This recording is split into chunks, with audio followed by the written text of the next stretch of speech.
What's up, guys? This is typo34, and I am playing Daggerfall. It's a continuation of playing Arena. I thought it'd be fun if I played like the intro to all the games and then maybe did more. So this is the intro to Daggerfall. We're going to start a new game. So I got so used to playing Skyrim that you're like only in Skyrim that I forget that the first game is apparently you get to just go wherever the hell you want. So I'm going to go to Somerset Isle. High Elves hail from the province of Somerset. You are part of a tall, golden-skinned people, extremely intelligent, agile, and willful. The magic nature of Somerset Isle has made the High Elves natural spellcasters, who are immune to paralysis, poisons, and spells. Is your character to be a High Elf? Hell yes, he is. Select that character's gender. Okay. Your mother is terribly ill, and you have been sent with a few gold pieces to buy some rare medicinal herbs for her. As you reach the door to the apothecary's, you realize that there is a hole in your purse and all the gold has fallen out. Do you enter the store, tell the apothecary your dilemma, and promise on your honor to pay him back for the herbs your mother so desperately needs? Attempt to steal the herbs from the apothecaries. You know the old man who works the store will not be able to catch you, and your mother lies sick. Run back home and admit the loss, hoping that your father will have more gold. You know that you'll be punished, but you will neither be in debt to the apothecary nor will you be a thief. I am okay with being a thief. I don't want to be punished by my father. While fishing one sunny afternoon, you find that the boots you discarded are now full of ants who are busily making their way from a piece of bread you dropped to their anthill. Okay. Do you pick up the boots, wash all the ants off now, even though you are not leaving until dusk? Watch the ants, curious as how they work so efficiently and content to live and let live. Make boats out of leaves and then send each ant down the stream to pass the time until the fish bites.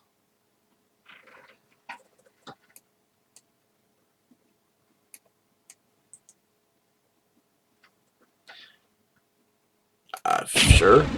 Okay, apparently that makes me a thief as well. Athesa, a friend, has been beaten by a boy several years older than either you or her. She asks you for your help. Are you more inclined to gather a bunch of friends together to ambush the bully to teach him a lesson about bullying? Tell Athesa to avoid the bully, no reason to make things worse than they are. Challenge the older boy, knowing that you will probably take a beating, but confident that if you do it enough times, he'll move on to pick on someone else who is an easier target. I say we gang up and beat the shit out of that kid. Entering town, you find that you are a witness to a very well-dressed man running from a crowd.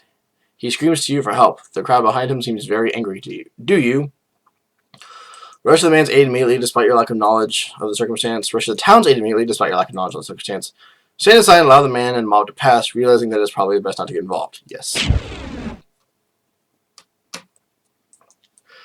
While in a marketplace, you witness a thief cut a purse from a noble. Even as he does so, the noble notices and calls for the city guards. In his haste to get away, the thief drops the purse near you. Surprisingly, no one seems to notice the bag of coins at your feet. Do you pick up the bag and pocket it, knowing the extra windfall will help your family in times of trouble? Pick up the bag and signal the guard, knowing that the only honorable thing to do is return the money to the rightful owner. Leave it there, knowing that it's better not to get involved. I'm keeping that money. I should have chosen elsewhere. That's probably racist. You are at weapons practice. Your arms master is very old now, but takes his teaching very seriously.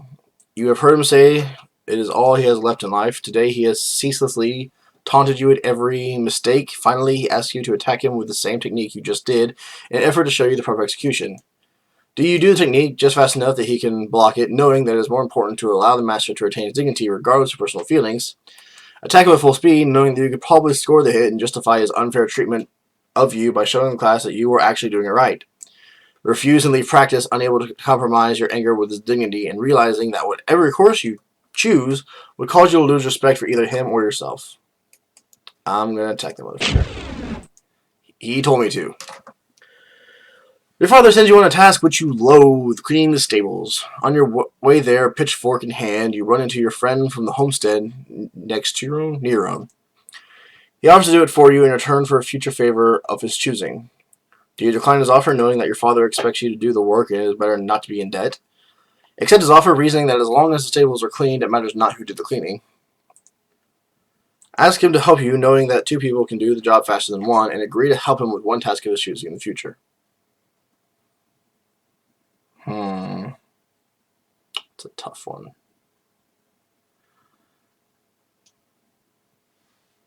I suppose if I loathe it that much, I can always just be like, you know what? I get some way out of that. One night after Tales and Talos, you look at the horde of threats you have collected and find lots of treats. Treats you have collected, and find lots of brandied plums, a treat you particularly dislike. You know your younger cousin likes them. Do you give her all your brandied plums? Trade other brandied plums for something she does not really like, but you do. Pretend that they are excellent brandied plums, and say she will give up something really good in exchange. And say if she...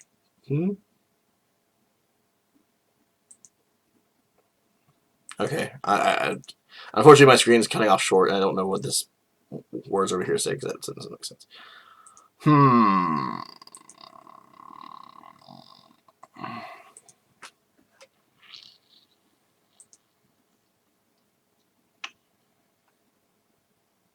Yeah. You're hunting in the King's Hunt, a contest in which the best hunter will win riches enough to live comfortably for the rest of his or her life. You track a white stag many of you had shot at earlier.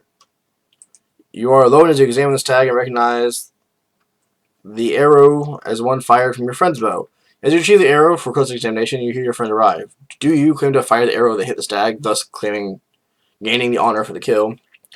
Show the others the arrow and proclaim your friend the archer of the day. Suggest dividing the prize, reasoning that although your friend's arrow brought down the heart, all of you were instrumental in tracking the kill.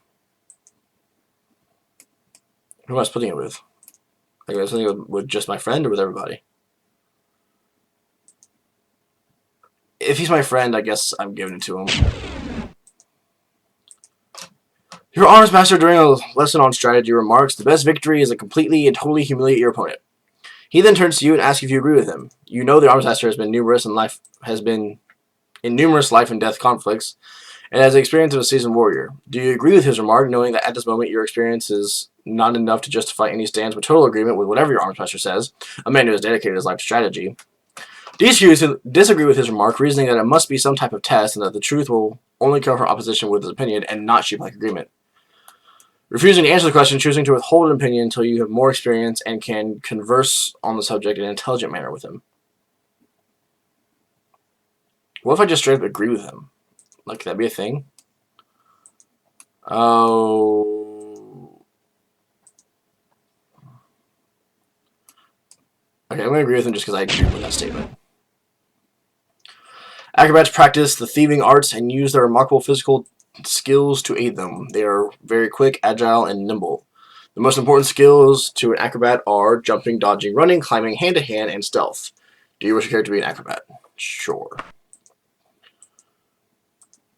I guess I'll choose my character's career path by entering... Oh god, there's 12 questions about career paths? Sure, no. I'm just picking it. Your reputation have changed as follows. Okay. Name thyself. Choose thy face. Shit.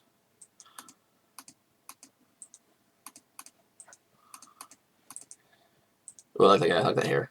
That's cool. I'll go with that one. Strength. Intelligence. Will. Agility. Endurance. I don't know what per is. Speed. Luck. Oh, perception. Okay. I'm going to up my speed. 5. Why not? Let's put my strength up. Yeah, sure, why not? Actually, no. Let's go to agility.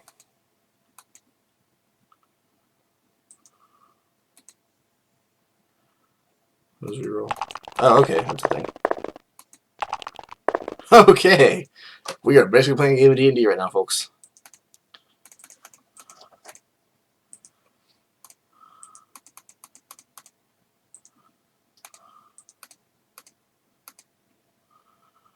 Okay, that's fine. Primary skills. Running. So that. Let's up. Oh, we need to up stealth a lot.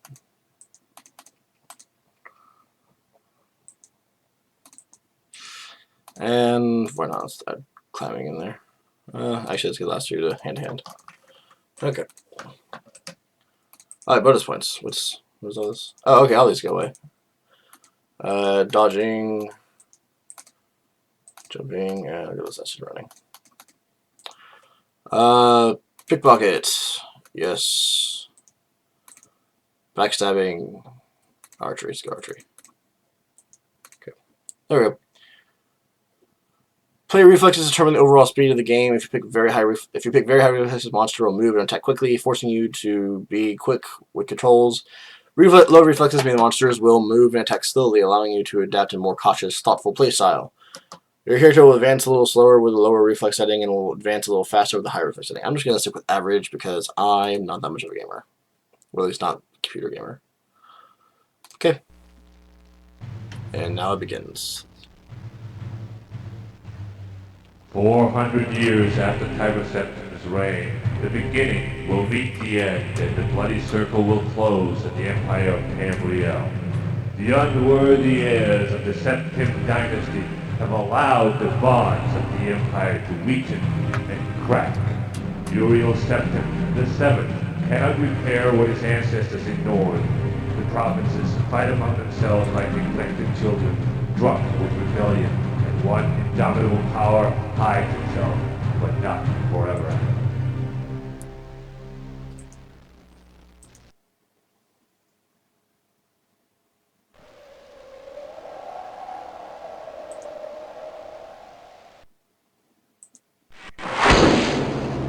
Okay. Excuse the gloom, but none may know of this meeting. The nature of my trouble is darker still. Over a year ago, King Lysandus of Daggerfall died honorably on the field of battle. He was as loyal a subject, ally, and friend as you are. I did grieve for him, but his spirit does not rest. With a spectral army, he haunts his former kingdom, crying for revenge. I do not know why a good and loyal man would be so cursed. Perhaps you can find the answer and close the marble jaws of oblivion, bringing peace to his soul. I ask this as your emperor and your friend. I have one lesser request. Several years ago, I wrote a letter to the Queen of Daggerfall. It never arrived. The letter was of a sentimental and personal nature. If you find and destroy that letter, I will be grateful. Now, my champion, rest well this night, for tomorrow you sail for the kingdom of Daggerfall. Holy crap, I'm not a prisoner! You wake and look around the room. Some hours ago, you were in a boat en route to Daggerfall, when a storm of supernatural strength boiled over the lilac bay like a malefic creature. Your boat was destroyed, but you managed to swim through the churning water to a promontory rock. There you found a cave and escaped the fury of the storm. You've only just lit a small fire when a mudslide sealed you within. Your fear of being buried alive calmed when you saw the corridor leading out of the cavern. Perhaps there is a way out of this cave after all. Once free of the cave, you can begin the Emperor's Quest. As a tutorial that can be activated during the game and runs throughout the first dungeon for a short time afterwards. Yeah, why not? Because I was so lost when trying to figure out how to play Arena. First thing you want to do is experiment with moving your character around. Don't worry about monsters, there are none in the first room. When the text clears, move the cursor around on the screen. You'll see it change shape. Hold down the left mouse and watch what happens. If you're using the view-based interface, it will change where you were looking. Hint, the closer the arrow is to the edge of the screen, the faster you will move. I'll be back in about 1 minute to tell you about arming yourself and fighting monsters. I like how it actually talks to me. Okay, so do this.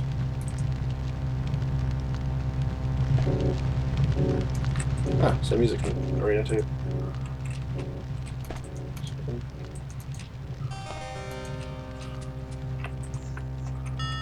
Okay. Cool. Alright. Well, I'm not gonna play through the tutorial with you guys. I just wanted to do the beginning. Yeah, see, I have a compass, but I can't like see it over here. It's annoying. But I did want to just kind of play through the beginning part and show you guys what that looked like. This game looks like it's gonna be a lot easier for me to figure out than Arena because there's actually a tutorial. Oh, look at that. Before you brave the depths of the privateer's hold, you will want to arm yourself. Either click the bag icon or press the F6 key. Clicking on the weapon puts it in your hand. Now you are able to draw your weapon and click on the next button to go back to the game. Hint, you can have 2 weapons equipped. Press the H key to switch back and forth between them. Click yes to continue, no to cancel tutorial. Yeah. Do I have weapons? Not in your fist. Oh, inventory. Oh, okay, should both. Okay. Exits. Now I have. And attacking works the same. That's fun. Okay, so it says that you can have 2 equipped, and that H will switch them out, but it's not switching them out. And these are my spells. I don't really have any spells equipped, do I? It's not. Okay. Alright, guys. Well, thanks for watching. This was. How do I save?